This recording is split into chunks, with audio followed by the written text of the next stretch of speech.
we are helping ages past, our hope for years to come. We thank you for how far you've brought us as a nation and as a people. This morning, we come here seeking wisdom on how we can achieve sustainable financing as a means to ensure that we tie into and fit into the global theme of sustainable development goals. We ask for your wisdom, we ask for your direction, and above all, the will to implement all the things we shall agree upon. We ask all this through Christ our Lord with thanksgiving. And all the God's children shall say, amen. Please be seated.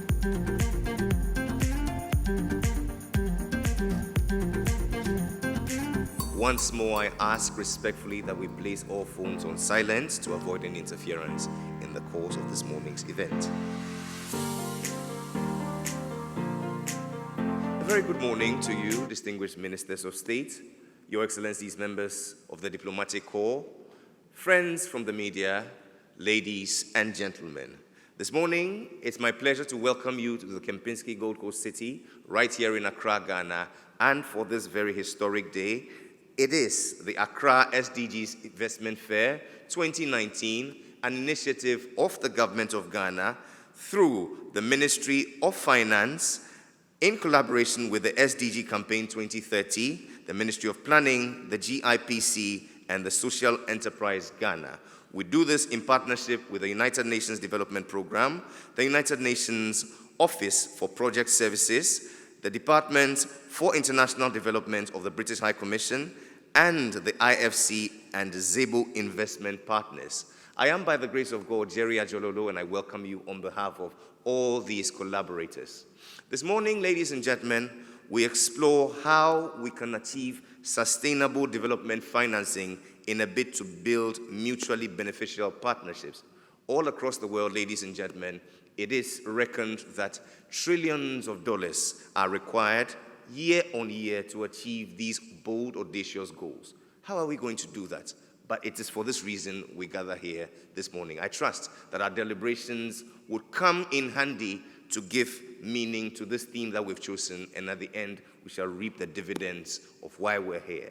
This morning, ladies and gentlemen, it's my pleasure to welcome, specially representing the President of the Republic, Ghana's Minister of Planning. Would you please make welcome the Honorable Professor George Jan Bafo.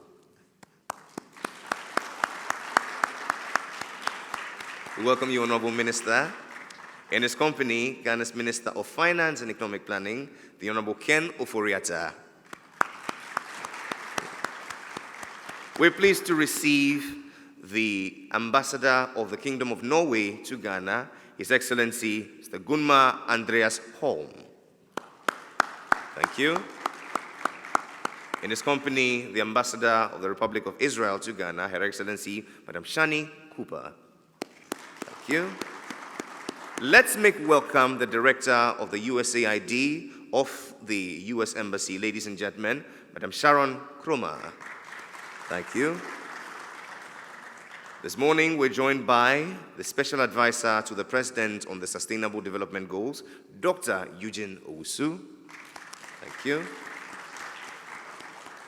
Let's welcome in our midst this morning, Madame Elsie Kanza. She's the head of Africa and a member of the Executive Committee of the World Economic Forum. Thank you very much for joining us. This morning, we're pleased to receive our great traditional rulers who are here. Please welcome the Fiti-We Manche of Bese Ni Kwaku Fiti IV. Thank you. In his company, the Russia Wenyemete Manye of Sempe Na Adole Owama I. Not the Russia that you know, the Russia in Ghana. Please, another round of applause. It's a tall list of acknowledgements, but I'll do them intermittently in the course of this morning's event. As you might be aware, the Ministry of Finance in Ghana is very much aware of the importance that the private sector plays in combining forces with the public sector to achieve sustainable development goals for Ghana and the world at large. This morning we're joined by the Minister, and please make welcome the Honorable Ken Ofori-Atta as he welcomes us warmly. A round of applause.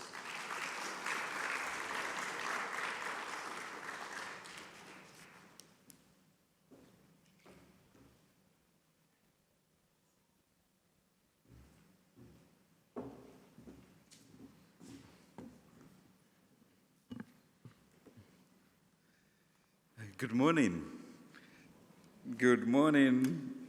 Let's get excited about this. So, Excellency, the President, through colleague Minister of Economic Planning, fellow ministers, our great Sherpa, Ambassador Eugene, all the distinguished guests here, ladies and gentlemen, and our great royalty. Thanks for the chiefs all being here. So it's a real pleasure to be with you all this morning in the interest of sustainable development and mutually beneficial collaborations. I do welcome you to the 2019 Accra SDG Investment Fair and assure you of fantastic discussions and several opportunities to network and be inspired. From where I sit, there are 17 SDGs, but I have favorites. I'm sure we all do, depending on what we are doing. But I have about 5 that I really cherish. One, of course, to eliminate poverty as chair of the Development Committee. That is one of our main goals at the World Bank. So SDG 1, then SDG 4, education. For me, it's a great thing.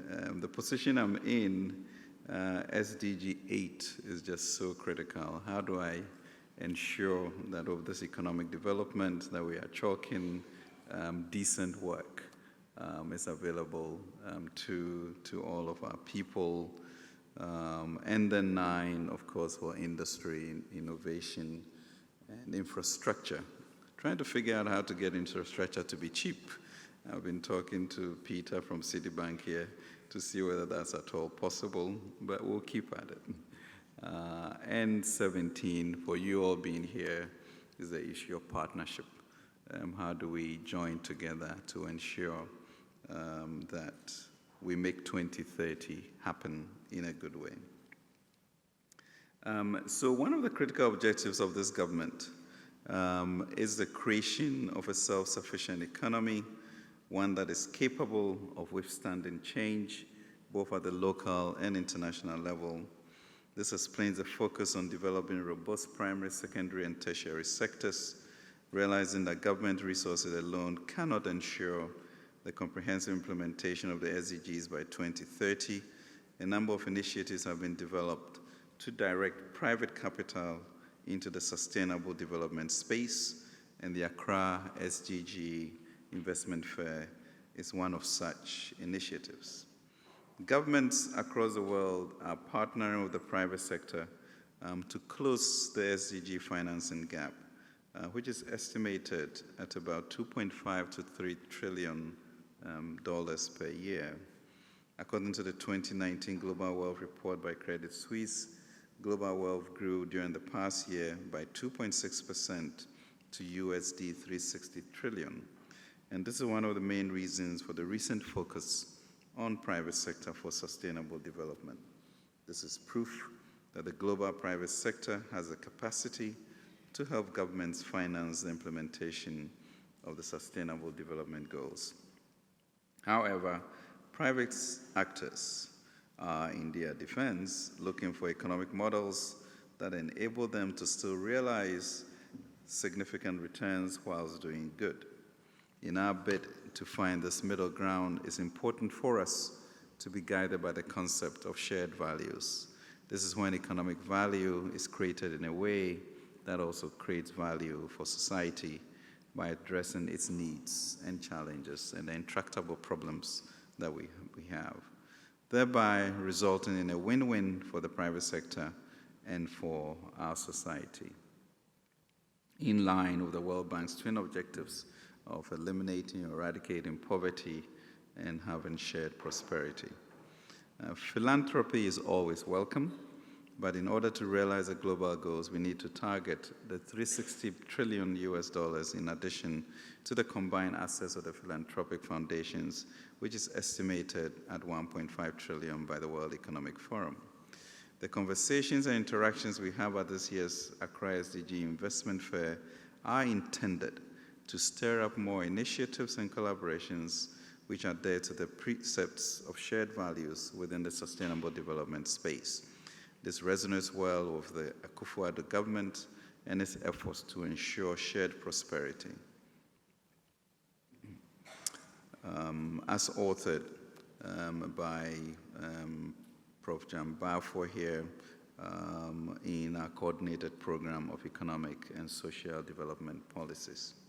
If there's one lesson that climate change has taught us, it is that no one is an island, and that now more than ever, local, regional, and international collaborations have the potential to eliminate some of the world's most pressing issues. Investments in developing countries will reduce south-north migration to the relief of developed economies, which currently feel overwhelmed by the current rate of immigration. Globally coordinated sustainable economic activity has the potential to arrest global warming, which is responsible for recent incidents of extreme weather, hurricanes, drought, fires, etc. Establishing global value chains that leverage the strengths of developing countries and facilitates trade to the advantage of the global north and south will result in shared prosperity.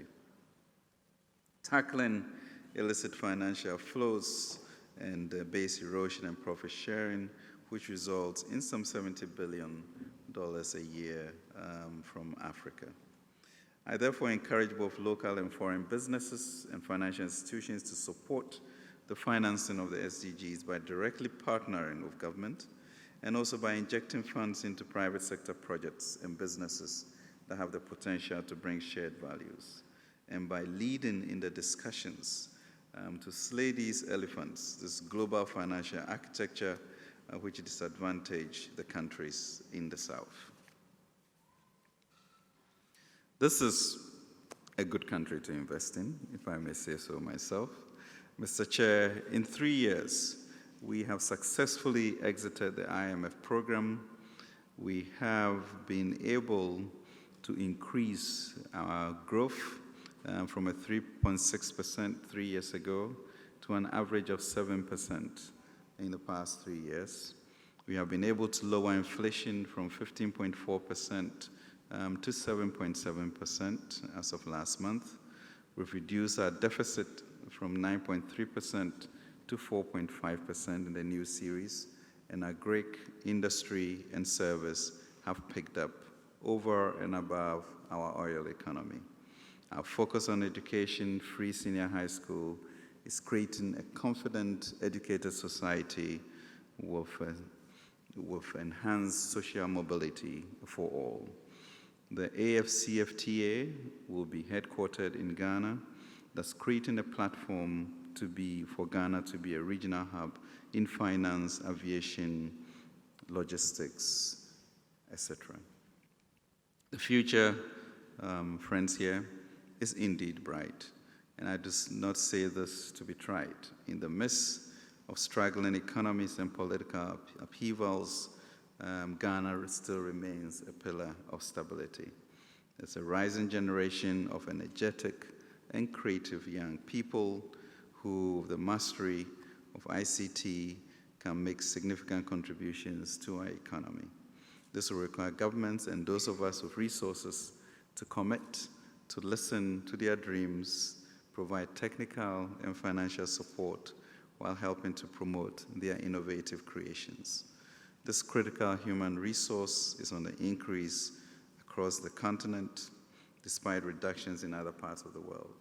According to the UN, it is projected that the number of youth in Africa would have increased by 42% by 2020, requiring us to create some 14 million decent jobs a year, of which we are providing some 4 million or so. We must, as a result, be more deliberate with our investments in this demographic. I'm therefore very pleased to see you all here, so many young people. I look forward to listening to your ideas and the projects you'll be showcasing during the breakout sessions and on the floor of the Expo, which takes place later on this afternoon. To the investors present, I encourage you to partner with these exciting entrepreneurs and of our government to leverage all the assets we have been blessed with as a country for sustainable economic development. Let us work with a spirit of passion. Let us break through old inhibitions so we can say that it was in Accra that we invoked the spirit of power, of love, and discipline to change the SDGs for the world forever. Carpe diem. Let's seize the moment. God bless us all. Amen.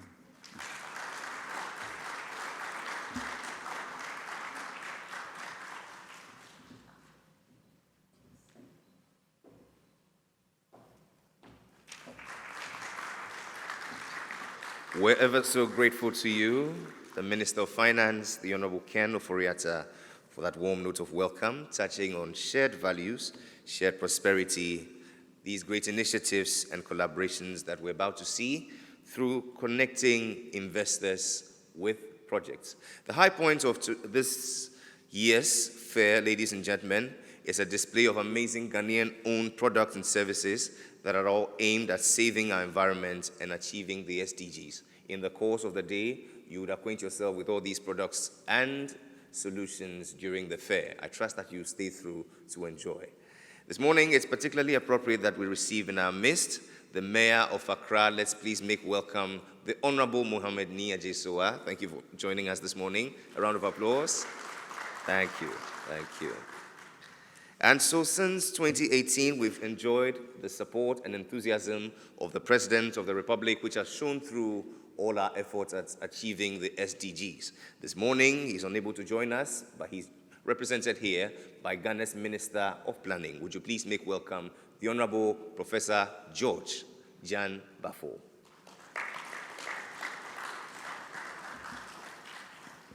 You wouldn't do that for the President if you were here.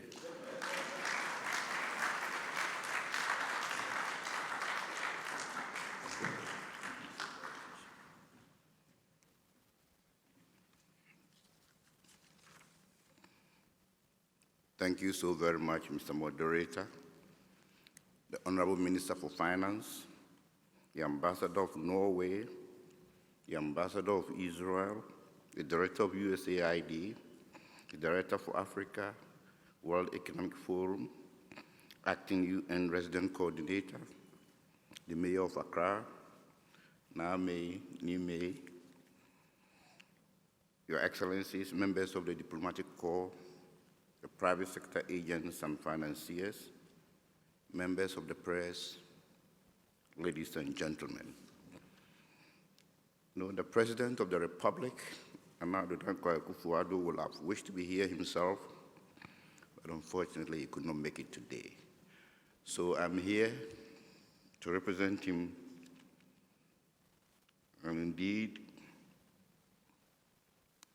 this is the President's voice. I'm happy to be here this morning to participate in the second edition of the Sustainable Development Goals Investment Fair, which provides us with a good opportunity to review progress and to fast-track the implementation of the global framework for financing sustainable development. This fair is also aimed at creating openings for established businesses to interact with potential investors while providing a platform for startups to showcase their products and indeed attract the necessary funding required for expansion and growth.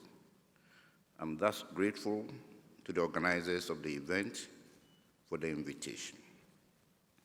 Ladies and gentlemen, the SDGs, as you may know, are a universal call to eradicating global poverty and hunger, addressing the challenges of environmental sustainability, achieving quantum leaps in the economic well-being of millions of people, and ensuring that no one is, in fact, left behind in the process by the year 2030.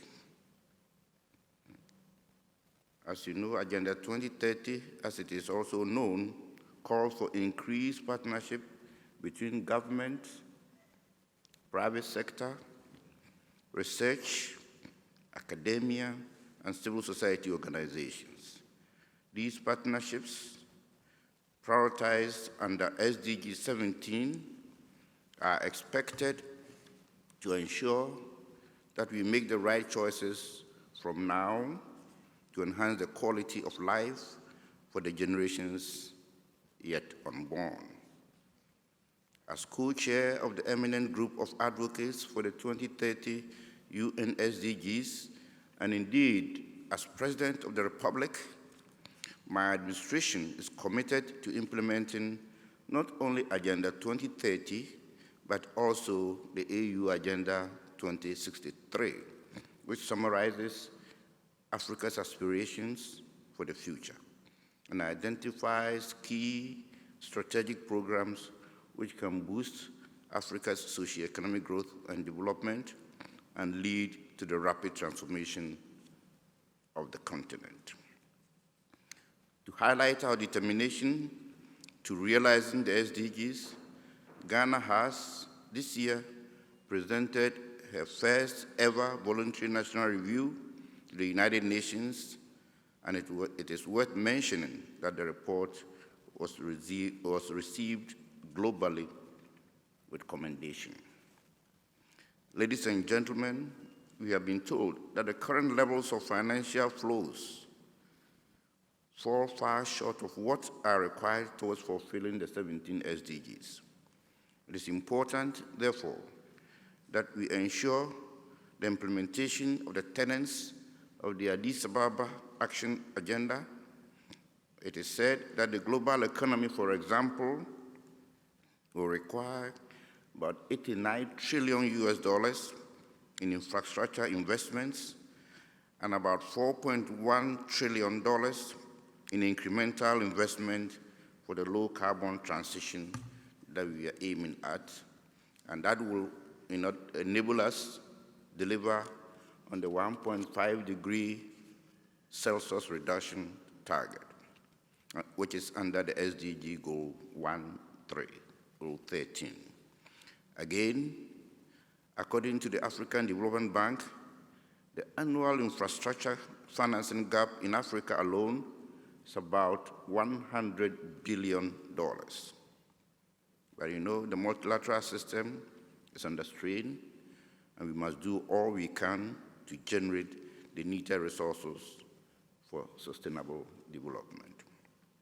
For us in Ghana, there are two critical enablers to fostering long-term quality investment, as captured in the Addis Ababa Action Agenda.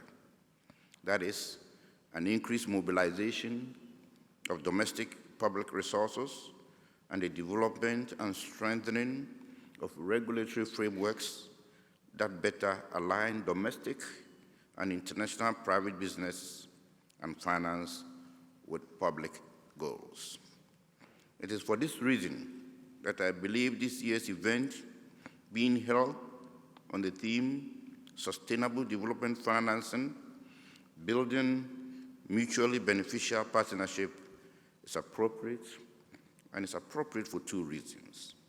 First, exactly 2 weeks ago, on 13th November, the Minister for Finance presented to Parliament the fourth budget of my government, which is not only anchored on the coordinated program of economic and social development policies, but also on moving Ghana beyond aid.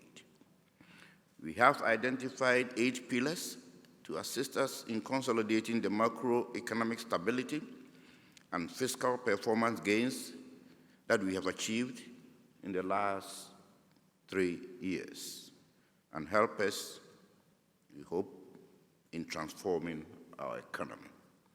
They are: 1, domestic revenue mobilization; 2, business regulatory reforms; 3, intensified drive for foreign direct investment; 4, digitization; 5, accelerated infrastructure development; 6, International Financial Services Center; 7, enhanced financial support to local enterprises; and last but not least, science and technology.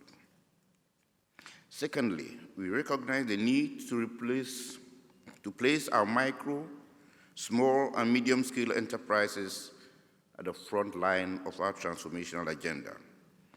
MSMEs must and should be the driving forces for our economy, as they are critical enablers for employment creation and also represent a source of wealth creation, national innovation, and human empowerment.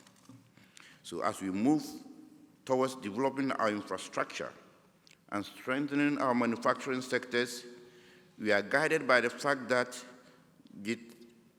digitalization will impact greatly on how we produce, on how we trade, and source the needed financing to expand our industries. The skill set demanded from our workforce tomorrow and in the future will be different from those today.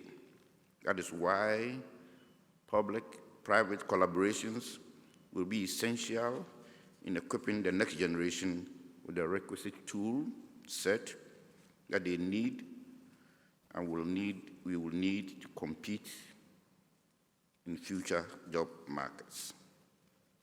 I'm hopeful that this year's investment fair will build on the success of last year's event by bringing in more investors and entrepreneurs and create deal rooms where investors and entrepreneurs will close major business transactions.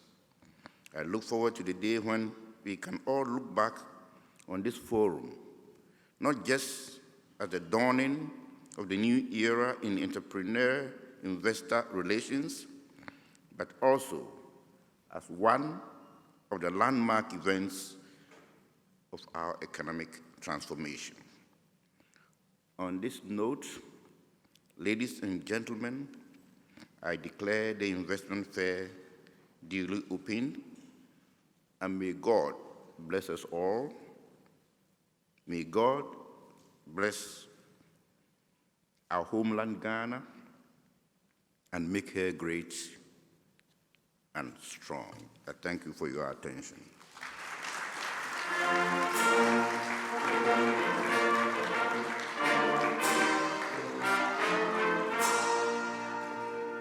One more time, let's appreciate the President of the Republic, Nana Addo Dankwa Akufo-Addo, for his warm thoughts, his support and enthusiasm delivered to us by Ghana's Minister of Planning, Professor George Janbafo. We thank you so much, sir, for that eloquent address.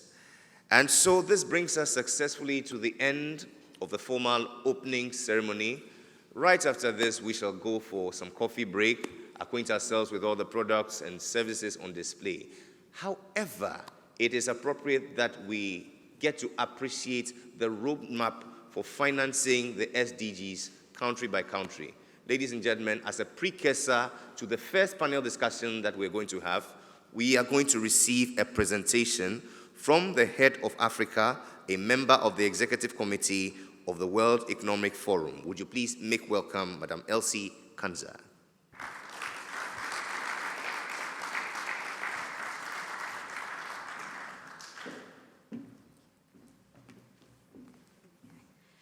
Good morning, everyone. Thank you. We need a bit more energy in the room. It's still early. Your Excellencies, Honorable Professor Gayan Bafour, Minister for Planning, representing His Excellency the President of the Republic of Ghana, Your Excellency, Honorable Ken Ofori-Atta, Minister for Finance, Diplomatic Corps, distinguished guests, all protocols observed. On behalf of the World Economic Forum, let me express how grateful we are for this invitation and opportunity to share what we are doing in terms of mobilizing innovative sources of financing.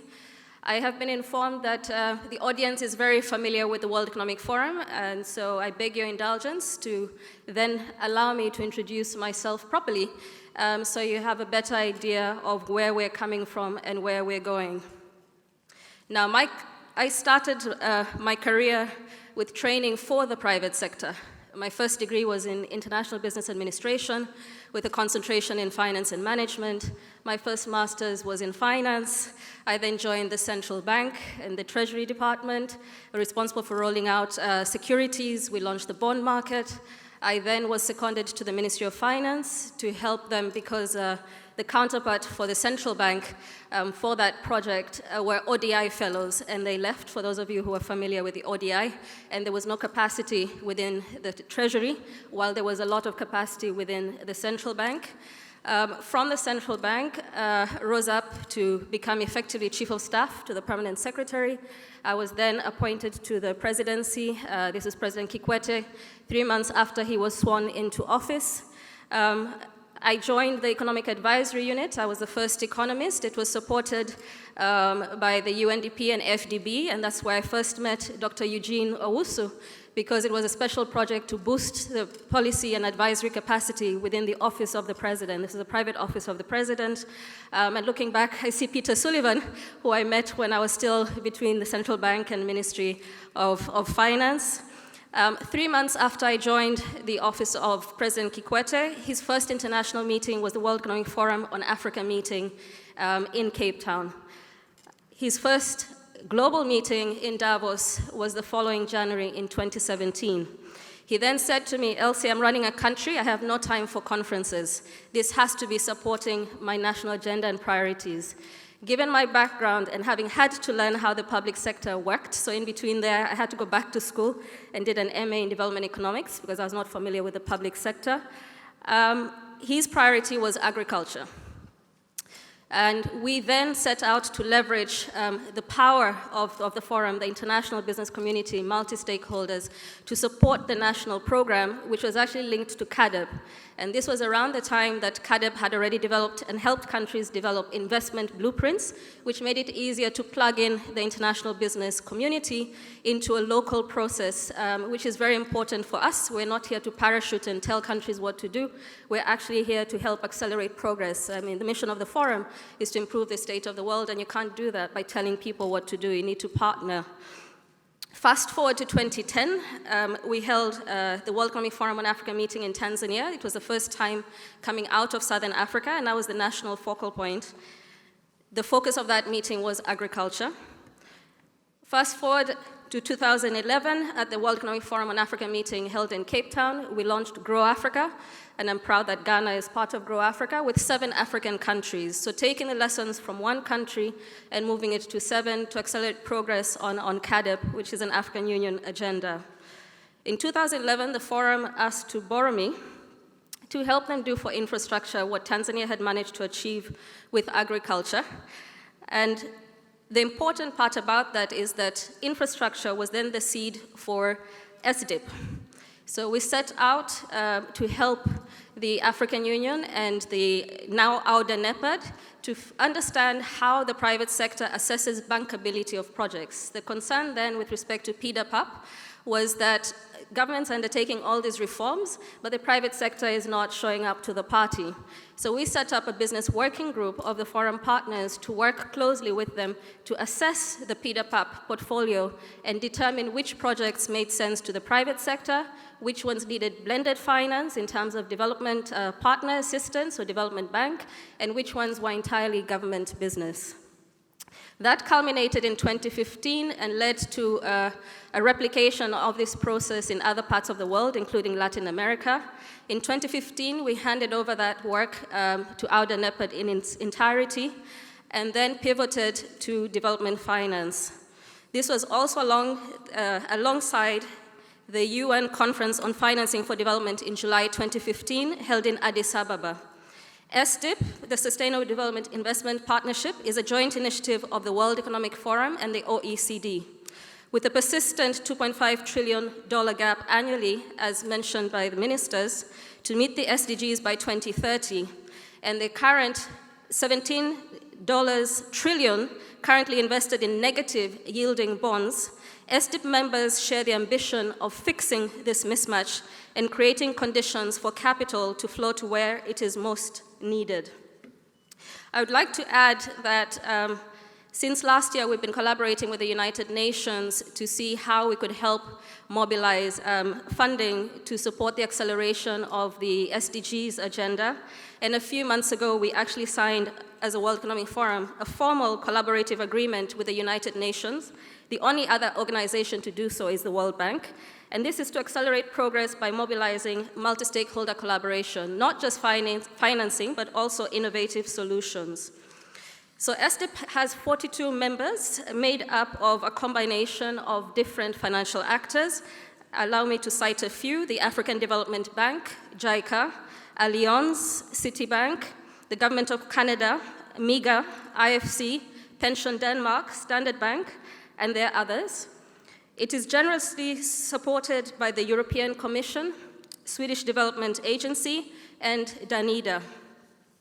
It is a global approach with a regional focus until today. The regional hub in Africa was the first in the world. The second was ASEAN. And essentially, it's a mobilizing vehicle. The hub in Africa is currently hosted by the Development Bank of Southern Africa and the International Development Corporation in Johannesburg.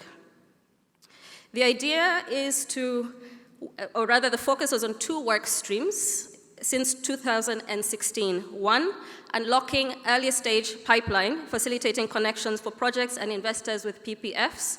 And two, creating a coherent SDG financing ecosystem in Africa, mapping and building synergies among the most relevant SDG financing efforts across the continent. Key progress to date: one, addressing global and regional financing challenges. SDIP has managed to establish regional platforms of public-private collaboration and convening of regional key stakeholders to align key objectives. Two, scaling of blended finance mechanisms. Through SDIP, we have reviewed and promoted the scale-up and replication of numerous blended finance instruments. Three, connecting projects with sources of funding. Through its regional hubs, SDIP originated a pipeline of 133 projects with strong development impact valued at approximately $73.6 billion. These projects sought SDIP support to secure additional financing, with 4 projects worth $454 million, finally reaching financial close in 2018. 4, enabling environment. SDIP has supported the development of regulatory and policy frameworks to mobilize commercial capital for sustainable development, and in the process has also generated quite a bit of knowledge and thought leadership. Earlier I mentioned that this was the past, and why is it special to be in Ghana right now? We're now moving to the country phase, so from global to regional to national, and His Excellency the President generously accepted for Ghana to be the first country in Africa to do so because of its advancement in terms of integrating SDGs into its budgeting and planning processes, and this makes it the second in the world after St. Lucia. Country financing roadmaps are essentially government-led, multi-stakeholder coalitions. It's a platform to work with the countries to design a holistic strategy to finance the SDGs by creating the conditions to attract new forms of capital, promoting a comprehensive and long-term financing approach for sustainable development. The purpose of the country financing roadmap is to provide countries with the actionable next steps, tools, and networks to unlock capital at the scale and speed needed to meet their sustainable development goals by taking a more holistic approach, as I mentioned. The roadmap builds on public-private collaboration and bringing the international financial community and countries together to identify the conditions for an investable environment that can increase the number of financing sources available to accelerate the implementation of the SDGs and create national integrated financing frameworks as recommended by the Addis Ababa Action Agenda that are both coherent and private capital viable.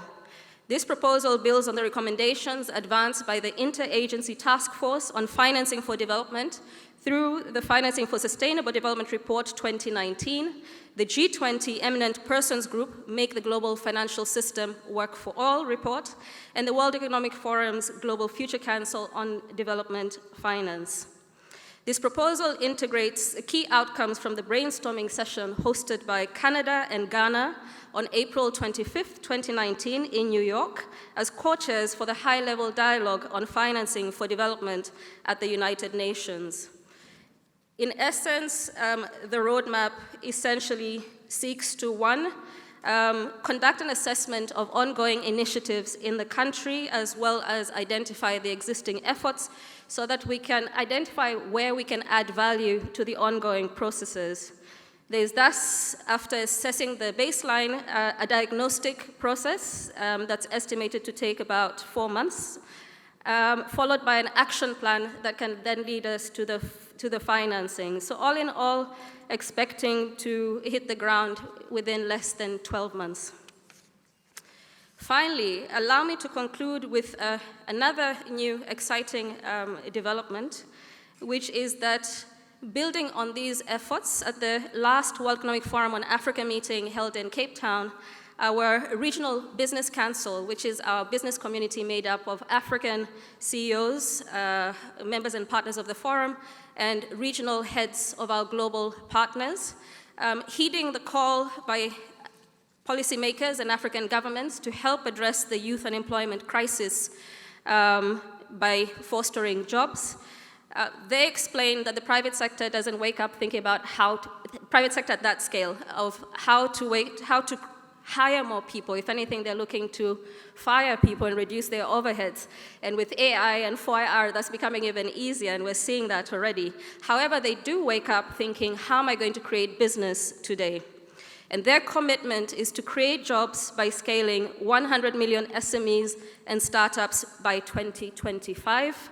Last month, when I was here for the launch of the Global Action Plastics, GPAP, Global Plastic Action Partnership, I had the chance to speak with His Excellency the President about Ghana being the first country for us to now plug in the AGP, which is essentially taking this national effort and making sure we're deliberately and intentionally integrating it with local SMEs and startups so we can build sustainability in terms of growth as we reform our ecosystems and as we support the industrialization agenda. And he generously agreed for this to be a quick win mechanism for the AFC-CFTA Secretariat. And the forum is very excited about being able to mobilize the global community to support not just the country financing roadmap, but also this job creation initiative. With those few words, I thank you for your attention.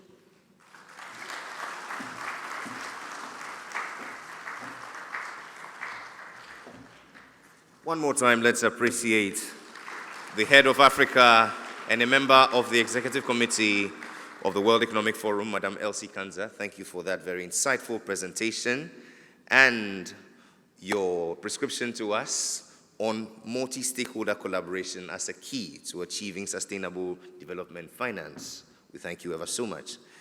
And so this morning, ladies and gentlemen, in the words of the Finance Minister, let's leave here assured in ourselves that it is here at this place, Accra, Ghana, that we invoke the spirit of love, of power, and of discipline to achieve the SDGs. My name is Jerry Ajololo, and I thank all of you for coming to this opening ceremony. Let's rise as we pray together. God bless our homeland, Ghana.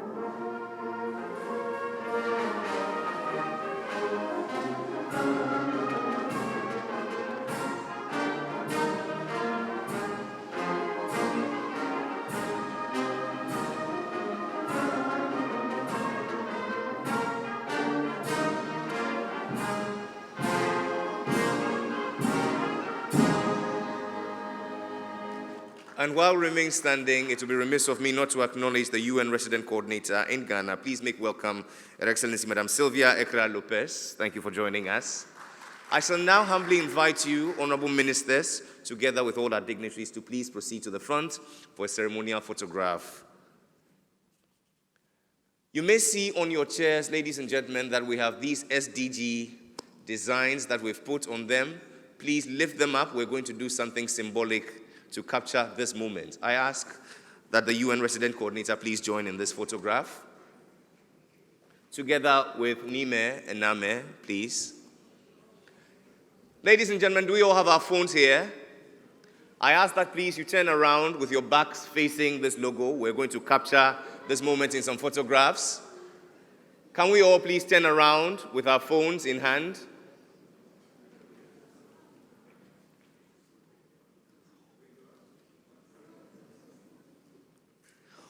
Honorable Finance Minister and Minister of Planning, I'm told that you've never taken a selfie in your life before. If you have your phones here, in the spirit of youth, I ask that you please take them out. Let's do one selfie together. The Finance Minister will lead that. Are we ready? And so we're trending on all social media platforms, ladies and gentlemen. I'm going to say sustainable development financing, and you're going to say building mutually beneficial partnerships. Are we ready? Building mutually beneficial partnerships. Can we say that?